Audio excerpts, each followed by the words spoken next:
मनुष्य को परिणाम की चिंता किए बिना, लोभ लालच बिना एवं निस्वार्थ और निष्पक्ष होकर अपने कर्तव्यों का पालन करना चाहिए। जिस तरह प्रकाश की ज्योति अंधेरे में चमकती है, ठीक उसी प्रकार सत्य भी चमकता है। इसलिए हमेशा सत्य की राह पर चलना चाहिए। जिस मनुष्य के अंदर ज्ञान की कमी और ईश्वर में श्रद्धा नहीं होती, वो मनुष्य जीवन में कभी भी आनंद और सफलता को प्राप्त नहीं कर पाता। जब जब इस धरती पर पाप, अहंकार और अधर्म बढ़ेगा, तो उसका विनाश कर धर्म की पुनः स्थापना करने हेतु मैं अवश्य अवतार लेता रहूंगा। वह व्यक्ति जो अपनी मृत्यु के समय मुझे याद करते हुए अपना शरीर त्यागता है, वह मेरे धाम को प्राप्त होता है और इसमें कोई संशय नहीं है। जन्म लेने वाले के लिए मृत्यु उतनी ही निश्चित है जितना कि मृत होने वाले के लिए जन्म लेना। इसलिए जो अपरिहार्य है उस पर शोक मत करो। वह जो वास्तविकता में मेरे उत्कृष्ट जन्म और गतिविधियों को समझता है, वह शरीर त्यागने के बाद पुनः जन्म नहीं लेता और मेरे धाम को प्राप्त होता है। जो होने वाला है वो होकर ही रहता है और जो नहीं होने वाला वह कभी नहीं होता। ऐसा निश्चय जिनकी बुद्धि में होता है, उन्हें चिंता कभी नहीं सताती है। अपने परम भक्तों, जो हमेशा मेरा स्मरण या एक चित मन से मेरा पूजन करते हैं, मैं व्यक्तिगत रूप से उनके कल्याण का उत्तरदायित्व लेता हूँ। जो कोई भी व्यक्ति जिस किसी भी देवता की पूजा विश्वास के साथ करने की इच्छा रखता है, मैं उस व्यक्ति का विश्वास उसी देवता में दृढ़ कर देता हूँ। अच्छे कर्म करने के बावजूद भी लोग केवल आपकी बुराइयां ही याद रखेंगे, इसलिए लोग क्या कहते हैं इस पर ध्यान मत दो, तुम अपना कर्म करते रहो। मानव कल्याण ही भगवत गीता का प्रमुख उद्देश्य है।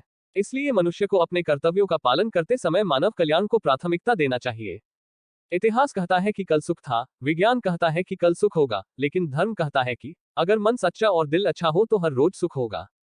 क्रोध से भ्रम पैदा होता है, भ्रम से बुद्धि व्यग्र होती है, जब बुद्धि व्यग्र होती है तब तर्क नष्ट हो जाता है, जब तर्क नष्ट होता है तब व्यक्ति का पतन हो जाता है।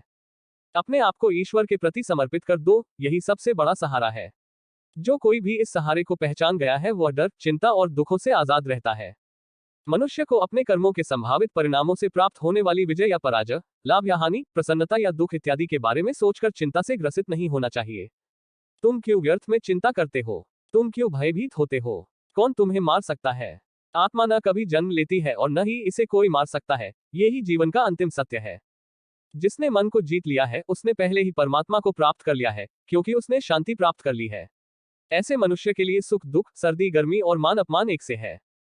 श्रेष्ठ पुरुष को सदैव अपने पद और गरिमा के अनुरूप कार्य करने चाहिए, क्योंकि श्रेष्ठ पुरुष जैसा व्यवहार करेंगे तो इन्हीं आदर्शों के अनुरूप सामान्य पुरुष भी वैसा ही व्यवहार करेंगे। जिसने मन को जीत लिया है उसने पहले ही परमात्मा को प्राप्त कर लिया है, क्योंकि उसने शांति प्राप्त कर ली है। ऐसे मनुष्य के लिए सुख दुख, सर्दी गर्मी और मान अपमान एक से है। न तो ये शरीर तुम्हारा है और न ही तुम इस शरीर के मालिक हो। ये शरीर 5 तत्वों से बना है, आग, जल, वायु, पृथ्वी और आकाश। एक दिन ये शरीर इन्हीं 5 तत्वों में विलीन हो जाएगा। मनुष्य का मन इंद्रियों के चक्रव्यूह के कारण भ्रमित रहता है, जो वासना, लालच, आलस्य जैसी बुरी आदतों से ग्रसित हो जाता है। इसलिए मनुष्य का अपने मन एवं आत्मा पर पूर्ण नियंत्रण होना चाहिए।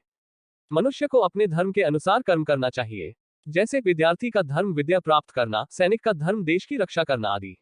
जिस मानव का जो कर्तव्य है उसे वह कर्तव्य पूर्ण करना चाहिए।